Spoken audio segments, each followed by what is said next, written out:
네, 어젯밤 일본 규슈에서 5년 전 동일본 대지진 이후 가장 강력한 규모인 진도 7의 강진이 발생. 일본 구마모토 현에 이틀 만에 또다시 강진이 강타하면서 지금까지 40여 명이 숨지고 2,000명 이상.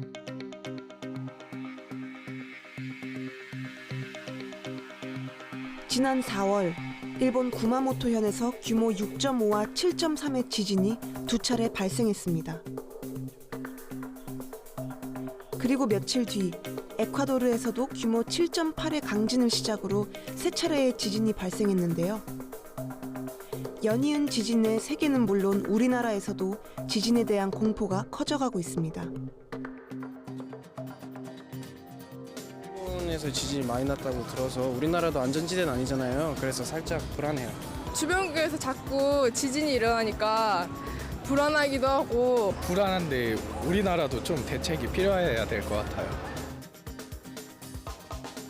오랜 기간에 걸쳐 대륙 이동, 해저 확장, 산맥 형성 등에 작용하는 지구 내부의 힘에 의해 발생하고 있는 지진.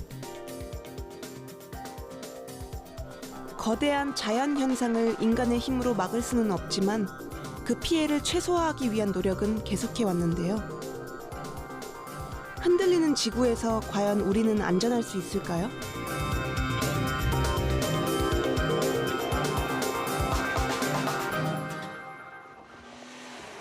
건물이 흔들리거나 무너지고 철로가 휘어지고 다리가 끊어집니다.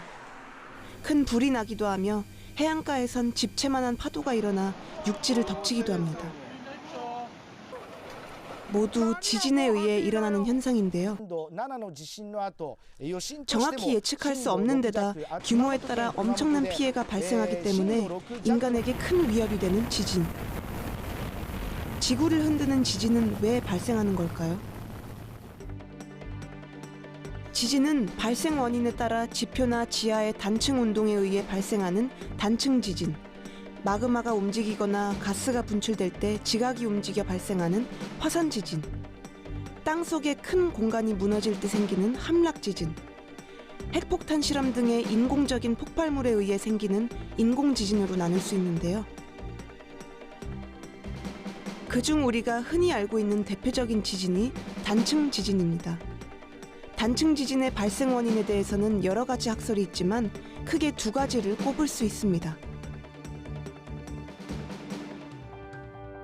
그중 탄성 반발설은 1906년 캘리포니아 대지진 당시 미국의 지진학자가 지각의 단층 구조를 조사해 지진의 원인을 규명한 것인데요.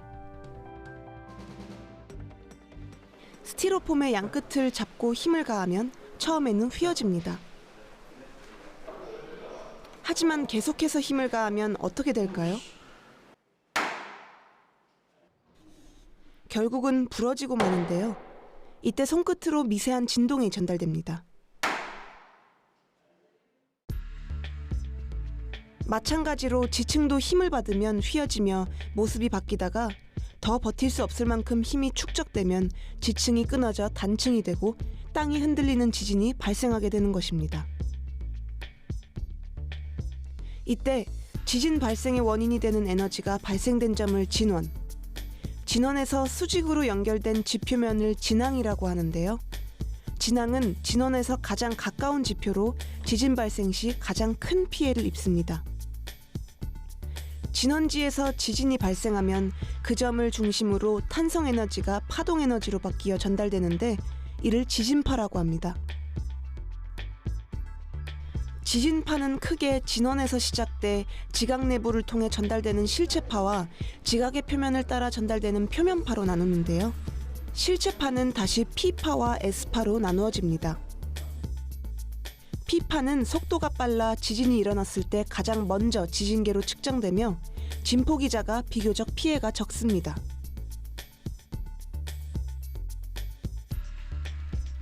S파는 지진계의 두 번째로 측정되는 지진파로 진폭이 커 피해가 큽니다.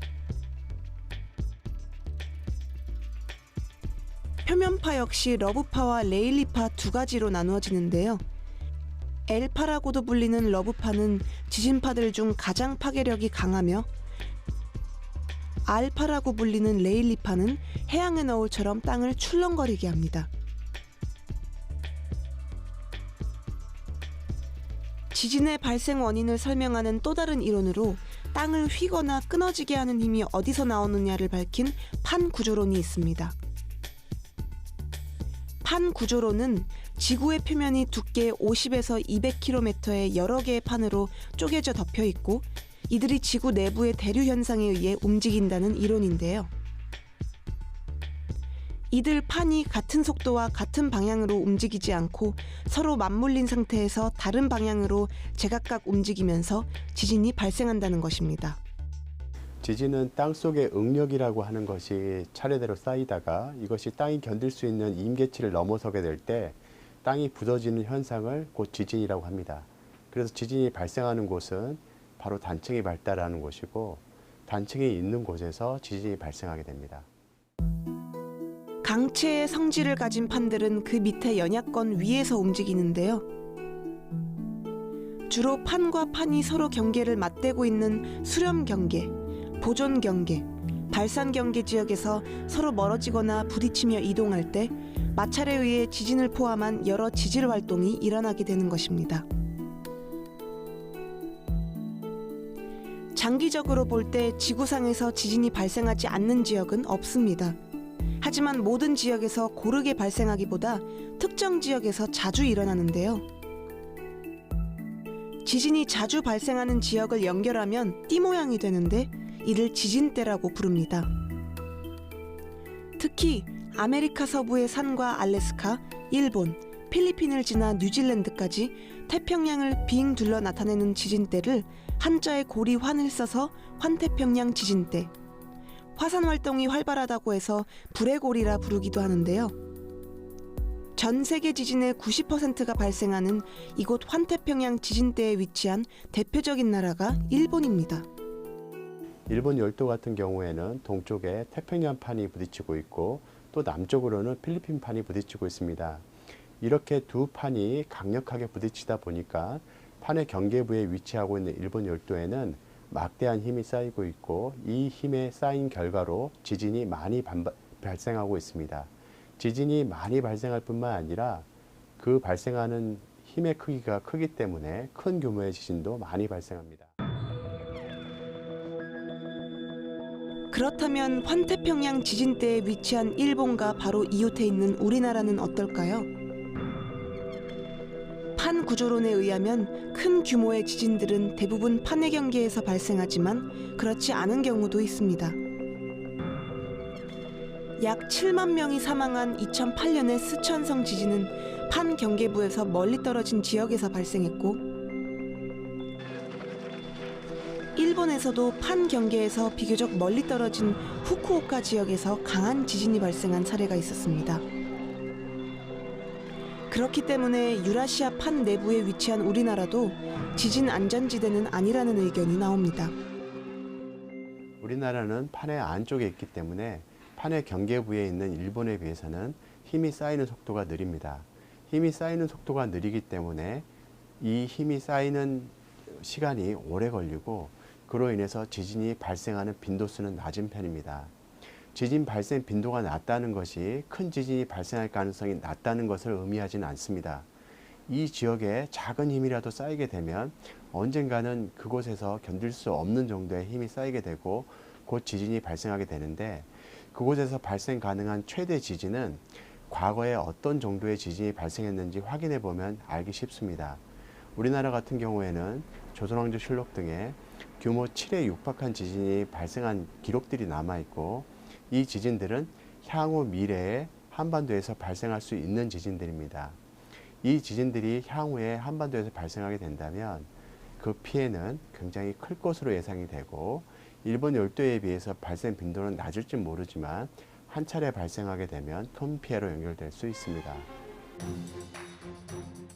우리나라에서 지진 계측을 시작한 이래 가장 큰 피해를 입힌 것으로 알려진 지진은 1978년 충남 홍성에서 발생한 규모 5.0의 홍성 지진인데요.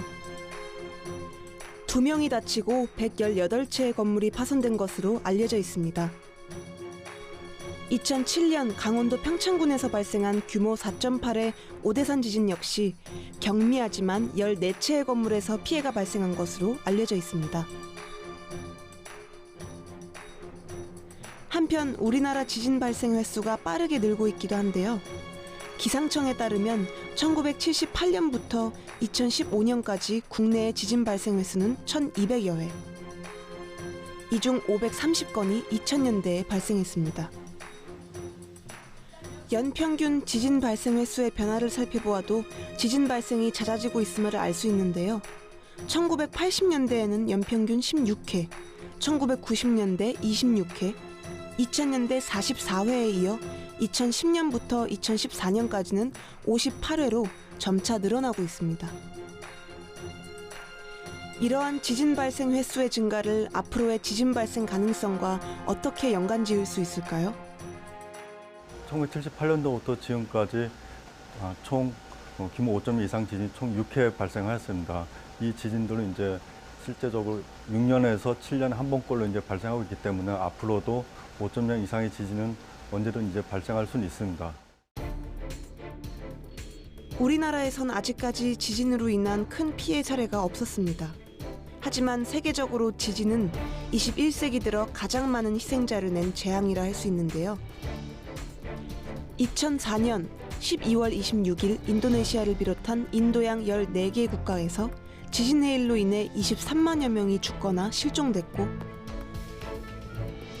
다음 해인 2005년 파키스탄 대지진으로 8만 7천여 명, 2008년 스촨성 대지진으로도 약 7만 명이 사망했습니다. 2010년 1월에는 중앙아메리카 카리브해의 섬나라 아이티에도 강진이 발생해 온 나라가 초토화됐는데요.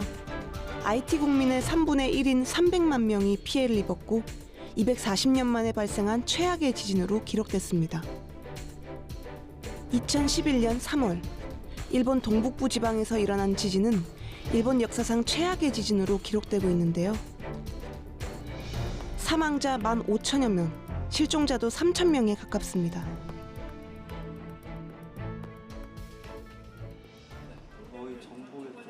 이처럼 어마어마한 피해를 가져오는 지진이 있는 한편 아주 미세한 흔들림으로 나타나거나 사람이 아예 느끼지 못하는 지진이 발생하기도 하는데요. 이렇게 각기 다른 지진의 세기를 규모와 진도라는 말로 나타냅니다. 많은 사람이 혼용해 쓰고 있지만 둘에는 차이가 있습니다. 규모란 지진 발생 시 방출된 에너지의 총량을 뜻하는 것으로 알파벳 대문자 M의 숫자를 붙여서 소수점 이하 한 자리까지 나타냅니다. 이때 규모 1이 증가할 때마다 에너지의 크기는 약 32배가 되는데요. 규모 2.0 이상부터는 진앙지 주변에서 사람이 감지할 수 있고 규모가 클수록 더 큰 피해를 동반합니다. 특히 8.0 이상의 지진은 수백 킬로미터 지역에 걸쳐 엄청난 위력을 발휘해 거의 모든 마을을 파괴할 수도 있습니다. 한편 규모와 함께 자주 쓰이는 진도는 사람이 느끼는 진동이나 건물 피해 정도를 기준으로 산출됩니다. 그중 가장 많이 쓰이며 우리나라에서도 사용하고 있는 수정 메르칼리 진도 계급은 지진 피해를 12등급으로 나누어 구분하는데요. 이때 아라비아 숫자가 아닌 로마자로 등급을 표기합니다.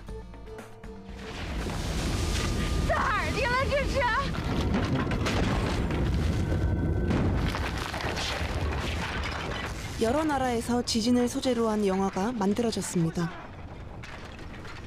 일본이나 중국처럼 대지진을 직접적으로 겪어본 적이 없는 우리에게 대지진은 아직 영화 속 가상현실에 그치고 있지만 우리나라가 더 이상 지진 안전지대가 아니라는 데에는 전문가들의 의견이 모아지고 있습니다. 역사 기록물을 보게 되면은 조선왕조실록 등에는 수도권 이론에서 높은 지진 발생 빈도를 보이고 있습니다. 이러한 지진들이 의미하는 바는 향후에도 큰 지진들이 이러한 지역을 중심으로 발생할 수 있음을 의미하고 있습니다. 미래에는 반드시 피해를 일으킬 만한 중규모 이상, 규모 5.0 이상, 그리고 6.5 정도의 규모는 언제든지 발생할 수 있다. 일반적으로 강진이라고 말하는 규모 5.5 이상의 지진 피해가 없었기 때문에 지진 발생 시 피해 상황을 예측하기도 어려운데요. 다른 나라의 경우에 비춰 우리나라에 일어날 수 있는 지진 피해를 예상해 볼 수는 있습니다.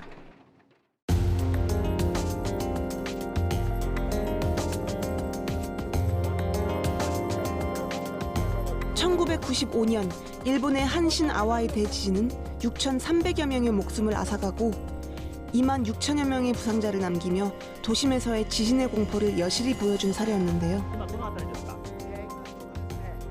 서울 역시 인구가 밀집돼 있는 데다 고층 건물이 많기 때문에 엄청난 피해를 예상할 수 있습니다. 굉장히 오래된 건물들이 그 피해 중심에 설계될 가능성이 높은데요. 특별히 학교 건물 같은 경우에는 30년, 40년 된 건물들도 많이 있습니다. 이 서울시 자료에 의하면 이 학교 건물 가운데 약 28%의 건물만이 내진 설계에 충실한 건물들로 알려져 있고, 그 외의 건물들은 아직 내진 설계가 적용되지 않은 건물들로 알려져 있습니다. 만약에 서도권에서 이러한 큰 지진들이 발생하게 된다면 이렇게 학교 건물 같은 곳에는 큰 피해를 입을 가능성이 있습니다. 특히 우리나라의 경우 많은 건물들이 지진 대비에 취약하기 때문에 강진이라도 일어난다면 그 피해는 어마어마할 것입니다. 그 외에도 화재와 가스 폭발, 교통도주의 사태까지 각종 시설물 파괴로 인한 피해도 예상되는데요. 그중 하루에 700만 명 이상이 이용하는 지하철은 어떨까요? 서울의 지하철 중 1호선에서 4호선의 경우 지은 지 3, 40년이 지난 데다 내진 설계에 대한 기준이 없던 시기에 건설되었기 때문에 지진 위험에 크게 노출돼 있습니다. 2014년도에 국정조사 보고서를 보니 한 147km 정도 되는 것 같아요. 1, 4, 5선 합하면. 근데 그중에 한 3% 정도만 내진 설계가 됐고, 또 서울시 그 지하철공사에서 조사한 걸 보면 대체로 뭐 한 30% 정도는 이상은 내진 보강이 좀 시급하게 필요한 것으로 이렇게 조사된 걸로 봤을 때 조금 내진 쪽에서 좀 취약하지만 그래도 최근까지 이제 1호선, 4호선 내진 보강이 서울 지하철공사에서 주로 진행을 하고 있기 때문에 이러한 어떤 위험성은 조금 완화될 것으로 생각은 됩니다.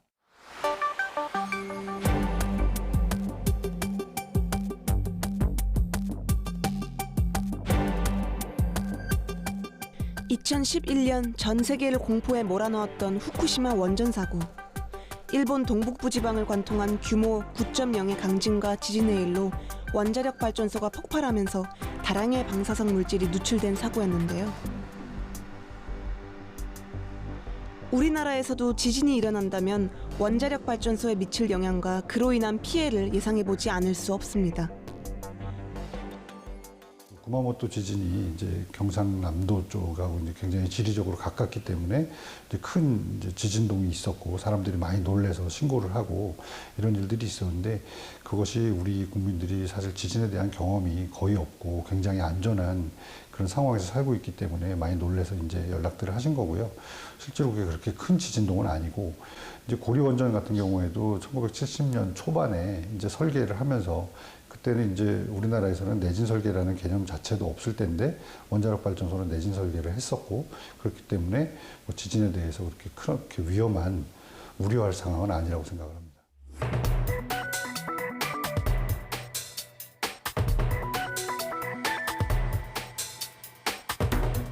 집채만한 지진 내일이 고속열차와 같은 속도로 돌진해 어촌마을을 덮칩니다.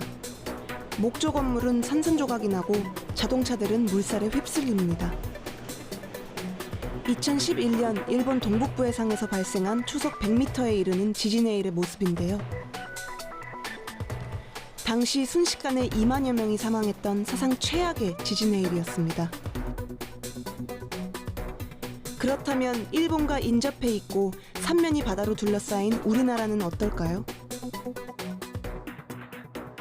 83년도와 93년도에 걸쳐서 일본 해역에서 7.7 이상의 지진 2차례 발생해서 이로 인해서 동해안 지역에 지진의 일이 내습한 사례는 있었습니다. 이와 같이 일본 서해 해역에서 큰 지진이 발생하면은 향후에도 뭐 동해 여러 지역에서 지진 해일에 의한 영향을 받을 수는 있습니다. 결국 삼면이 바다로 둘러싸여 있고 지진 다발 지역인 일본에 가깝기 때문에 우리나라 역시 지진의 일로부터 자유로울 수 없는 곳이며 언제든 일어날 수 있다는 말입니다. 땅속의 거대한 안반이 갑자기 갈라지면서 그 충격으로 땅이 흔들리는 현상, 지진. 지진뿐만 아니라 지진 후에 나타나는 지진 해일이나 산사태 등의 후폭풍은 더 큰 재앙을 가져오기도 하는데요. 지진 발생을 예측할 수 있다면 지진의 피해를 줄일 수 있지 않을까? 바로 이런 바람에서 지진학은 출발했습니다. 지진학은 원래 자연적으로 발생하는 지진에 관한 연구로 시작했지만 점차 폭발물 등에 의한 인공지진도 다루게 되면서 최근에는 핵폭발의 탐지, 지진 예보 등을 중요한 연구 과제로 삼고 있습니다. 지진학의 연구 분야는 크게 지진의 발생, 지진파의 전파, 지구의 내부 구조에 관한 것으로 나눌 수 있는데요. 지하에서 지진이 발생하면 지진파가 지구 내부를 통과해 지표면에 설치된 여러 지진 관측소의 지진계에 기록되고, 기록된 지진파들을 면밀하게 분석함으로써 지진이 발생하는 조건과 지진파가 통과한 지구 내부의 구조와 물리적 성질을 규명할 수 있는 것입니다.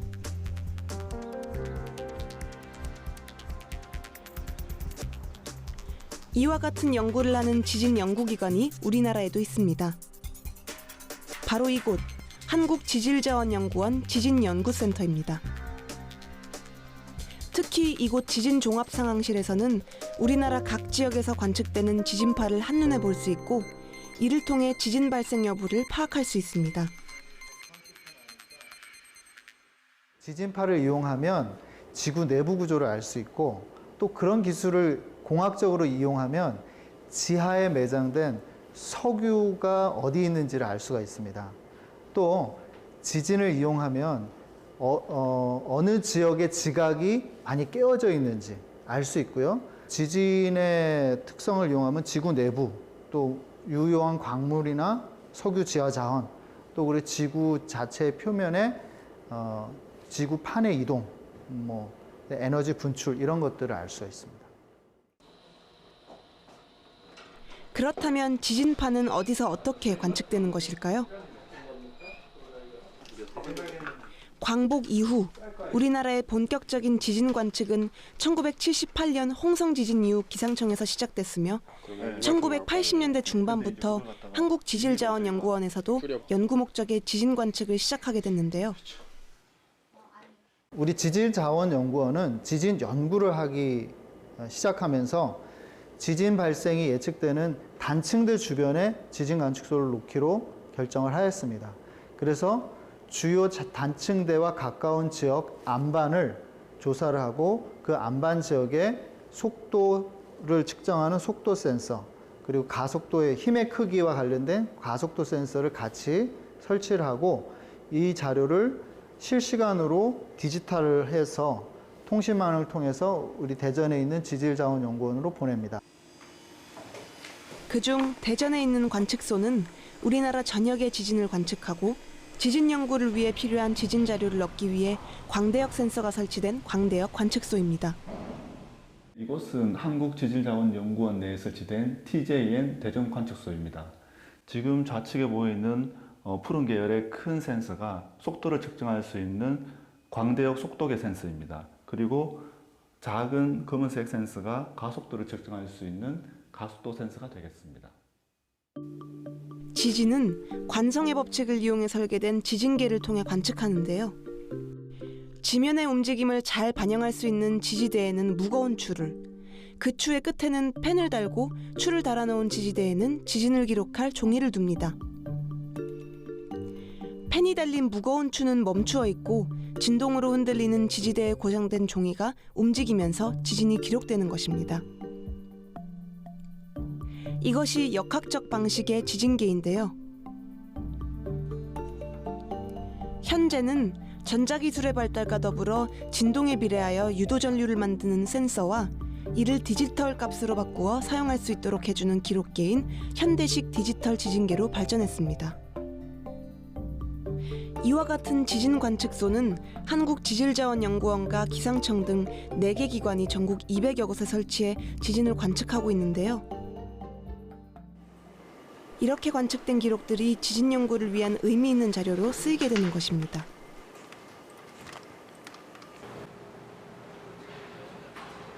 한편 한국지질자원연구원은 지구 내부 탐사에도 관심을 가지고 연구하고 있는데요. 바로 이곳 IODP 한국사무국에서입니다.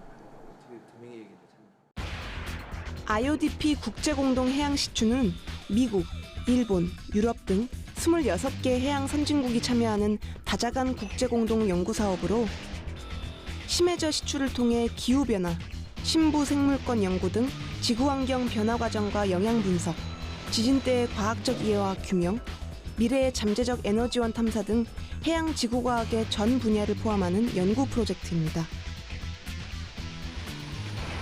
우리나라도 지난 2009년 한국지질자원연구원의 한국사무국을 개설해 참가하고 있습니다. IODP는 그 1997년도에 사실은 저희들이 이제 가입을 해서 실제적으로는 2004년도 그 해양수산부에서 지원하는 그 R&D 사업이 시작되면서 우리 본격적인 활동을 시작했습니다. 그래서 지금까지 이제 총 한국인 과학자 45명이 그 IODP 시전에 성선해서 지금까지 그 국제 공동 연구를 수행을 해오고 있습니다. 현재 IODP에서 가동 중인 미국, 일본, 유럽 공동체의 시추선 중 일본의 심해 시추선 치큐오는 특히 지진 연구와 관련이 깊은데요. 드릴 파이프의 길이가 7,000m나 되기 때문에 지진 발생원이나 상부 멘틀 부분까지 시추하는 것도 가능하다고 합니다. 지진은 일부 국가들만이 아니라 전 지구가 함께 대비해야 할 문제이기 때문에 국제공동사업으로 추진되어야 하는데요. 그런 점에서 IODP의 의미를 찾을 수 있습니다. 해저의 지진에 대한 연구는 실제적으로 IODP를 활용하지 않고서는 불가능합니다. 심해에 대한 시추를 해야 되거든요. 심해에 대한 시추를 IODP를 통해서 시추를 해서 그 시축화를 이용해서 지진이 일어나는 그 지역에 대한 그 암석이나 퇴적물의 물성을 연구를 해야 되고, 특히 그 지진을 모니터링하기 위해서 모니터링 시스템을 설치를 해야 되는데 IODP를 이용한 신부 시추를 통해서 그 시추공 지역에 장기간 모니터링 시스템을 설치해서 향후 어떤 규모의 지진이 얼마나 일어나는지에 대해서 저희들이 예측을 해야 하기 때문에 IODP를 통하지 않고서는 도저히 이런 해저에서의 어떤 지진 관련 연구는 힘들다고 할 수 있겠습니다. 사람들이 느낀 거는 한국지질자원연구원의 연구활동은 연구만으로 끝나지 않습니다. 국민뿐만 아니라 지자체, 국가기관 등이 연구자료를 사용할 수 있도록 제공해오고 있는데요. 특히 지진이 발생한 뒤 2차 피해를 줄이기 위한 신속대응 시스템으로 연결되고 있습니다.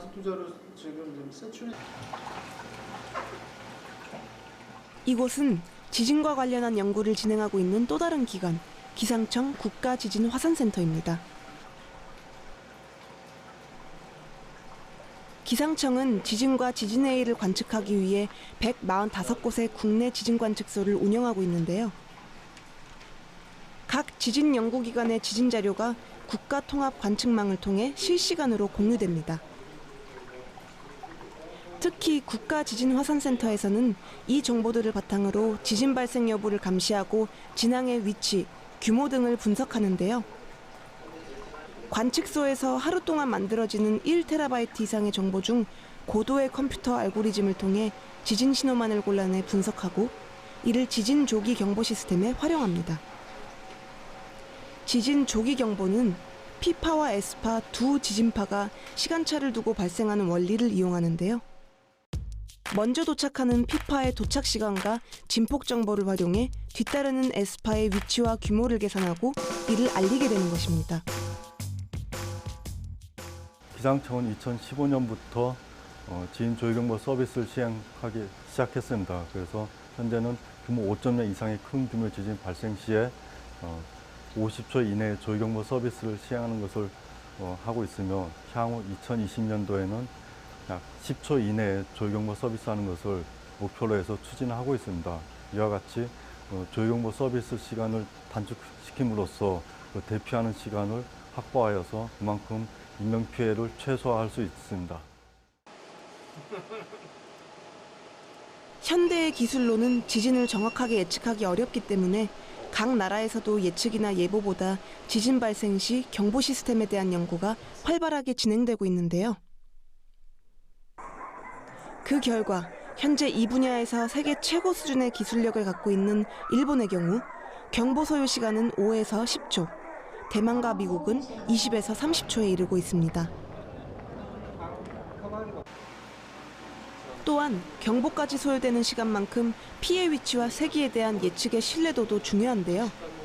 이를 위한 기술 개발도 필요하며 지진 조기 경보 시스템 기술 발전과 함께 좀 더 적극적으로 지진에 대비할 필요도 있습니다. 지진이 발생했을 때 피해를 더 키울 수 있는 인공 구조물들에 대해 지진에 견디는 힘, 즉 내진력을 키우도록 하는 것입니다. 세계 문화유산으로 등재된 유서 깊은 불교 사찰 불국사. 무려 1300년의 세월에도 거의 본 모습을 유지하고 있는데요. 역사 문헌을 통해 지진에도 견뎠음을 확인할 수 있습니다. 통일 신라 시대인 779년 땅이 흔들리고 민가가 무너져 죽은 자가 100여 명이나 되었다는 지진 피해가 기록돼 있는데요. 그런데도 불국사가 본 모습을 거의 잃지 않고 유지할 수 있었던 이유는 특별한 구조 때문이었습니다. 불국사라든지 첨성대 같은 경우는 땅하고 구조물하고 연결되는 그 하부 부분에서 입자가 작은 자연석들을 깔아놔서 그 위에 깔고 그 위에 기단을 설치하고 구조물을 만든 그러한 구조 방식을 취하고 있는데, 만약에 그 지진이 발생해서 집안에서 어떤 충격이 가해지면 1차적으로 그 자연석들이 움직이면서 그 충격 에너지를 흡수하고 그 이후에 그 상부 구조물에 충격이 완화되도록 덜 전달되도록 하는 그런 구조 방식을 취하고 있는 것이 특징이라고 볼 수가 있겠습니다. 2011년 규모 9.0의 동일본 대지진. 당시 어마어마한 자연의 힘에 무너져 내린 건물도 있었지만 도심에는 대지진 앞에서도 쓰러지지 않고 제자리를 지킨 건물도 보여 사람들을 놀라게 했는데요. 여기에도 바로 내진 설계의 힘이 있었습니다. 내진 설계란 지진에 견딜 수 있는 구조물의 내구성을 말하는데요. 지진이 일어나면 상하 진동보다 좌우 진동이 일어나므로 수평 진동을 견딜 수 있게 건축물 내부의 가로축을 튼튼하게 만들어 건축물을 강화하는 것입니다. 내진 설계에는 크게 3가지 방식이 있는데요. 내진 구조는 지진에 흔들리는 힘을 지배골조가 변형되면서 흡수하도록 하는 방식입니다.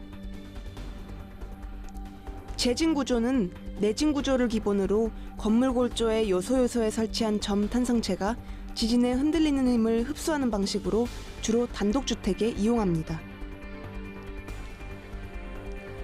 면진 구조는 건물 기초와 건물 본체 사이에 면진 장치를 설치해 지진에 흔들리는 힘이 건물에 잘 전해지지 않도록 하는 방식으로 주로 고층 건물에 적용됩니다. 비용 문제와 함께 우리나라는 그동안 대규모의 지진 발생 횟수가 적었기 때문에 1988년이 되어서야 내진 설계법이 시행됐는데요.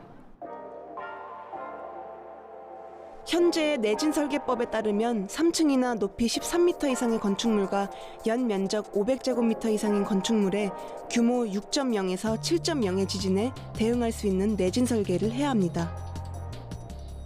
하지만 내진 설계를 해야 하는 건축물 가운데 70%는 내진 설계를 적용하지 않은 것으로 나타나고 있는데요.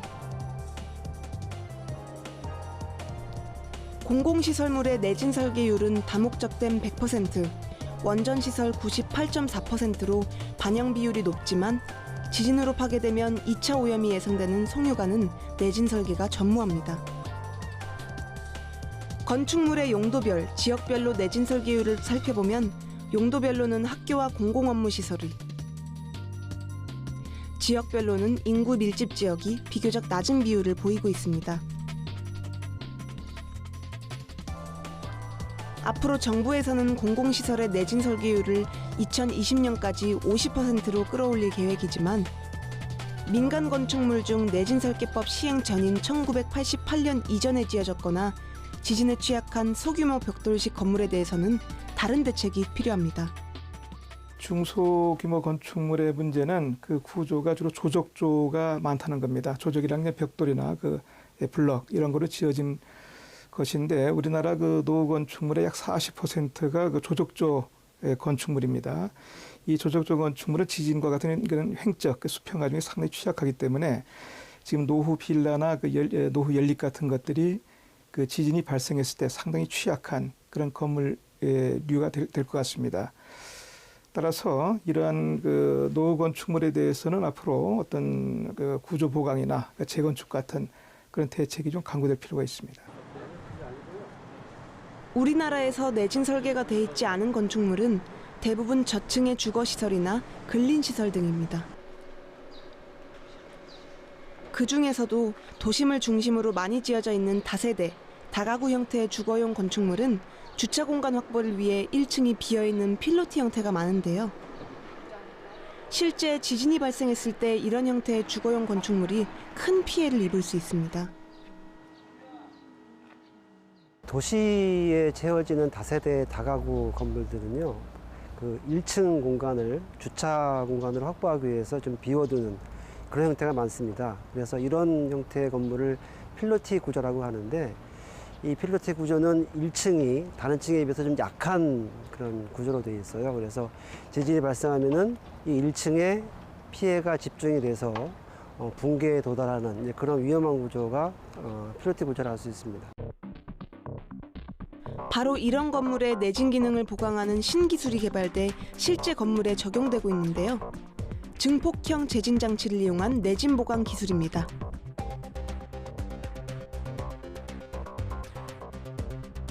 기둥과 보 사이에 C자 형태로 설치하는 기존 가세형 재진 장치와 달리 X자 모양의 재진 장치를 설치해 기존 방식보다 최대 12배가량 재진 성능이 뛰어납니다.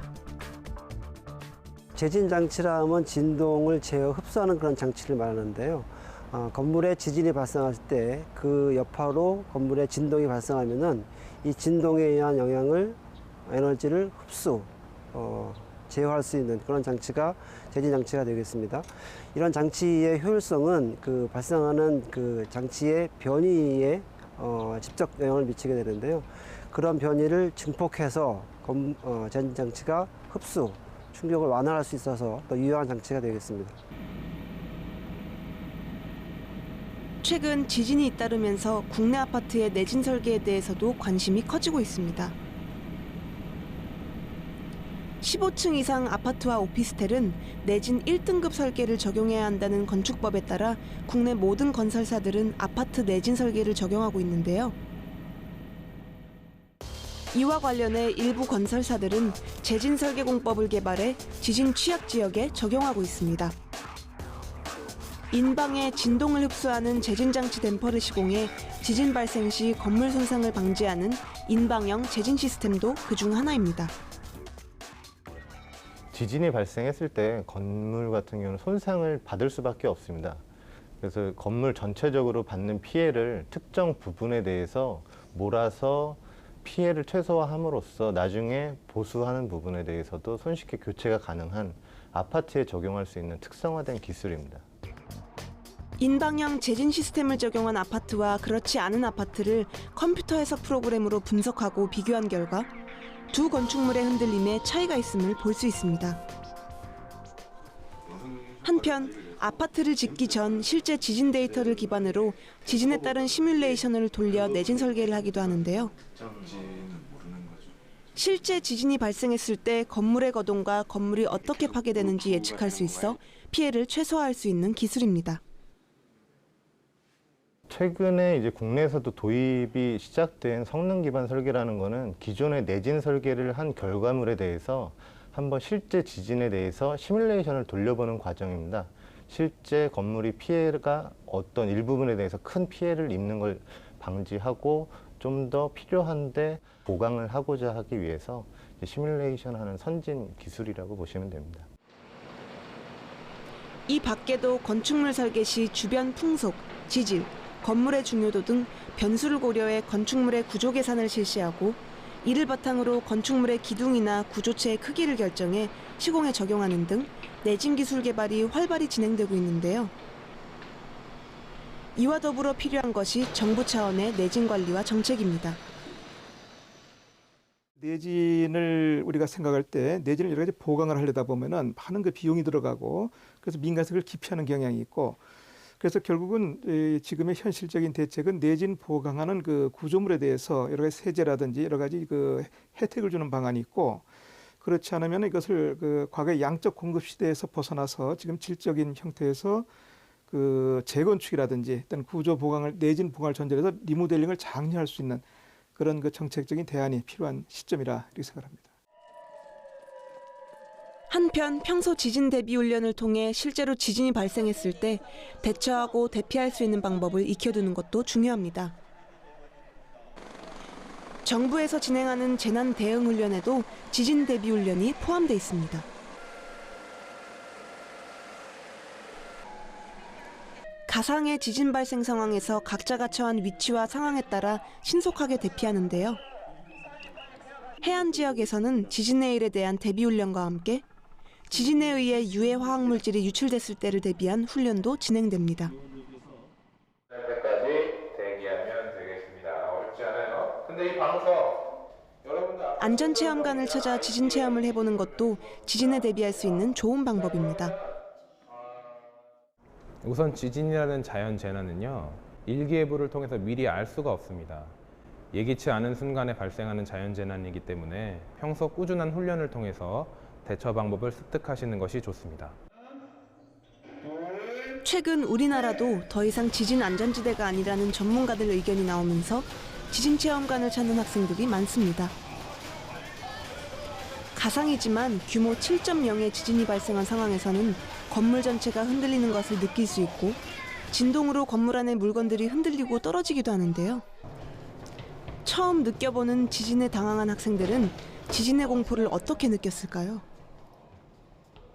지진 체험을 한번 해보니까 지진에 대한 심각성을 더 알았고 좋은 경험이 되어본 것 같아요. 진짜 실제 상황 같아서 긴장되고 떨렸습니다.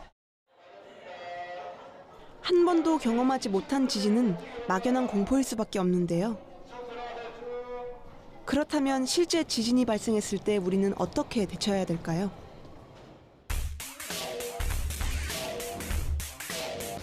실내에 있을 때 지진이 발생하면 방석 등으로 머리를 보호하거나 낮고 튼튼한 테이블 아래로 몸을 피해야 합니다.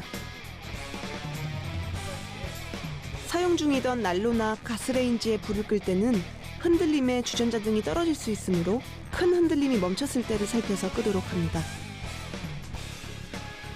지진에 의해 문이 비뚤어져 갇힐 수 있기 때문에 문을 열어서 출구를 확보해 두어야 합니다. 특히 지진 발생 시 엘리베이터는 사용하지 않도록 하고 머리를 보호하면서 계단으로 이동해야 합니다. 집 밖이나 야외에서 지진을 느꼈을 때에도 손이나 가방 등으로 머리를 보호해야 하는데요. 이때 땅이 흔들린다고 해서 건물의 담이나 대문에 기대어서는 안 됩니다. 지진은 언제 어디서든 일어날 수 있습니다. 최근 지진 발생이 잦아지고 있는 우리나라 역시 예외는 아닌데요.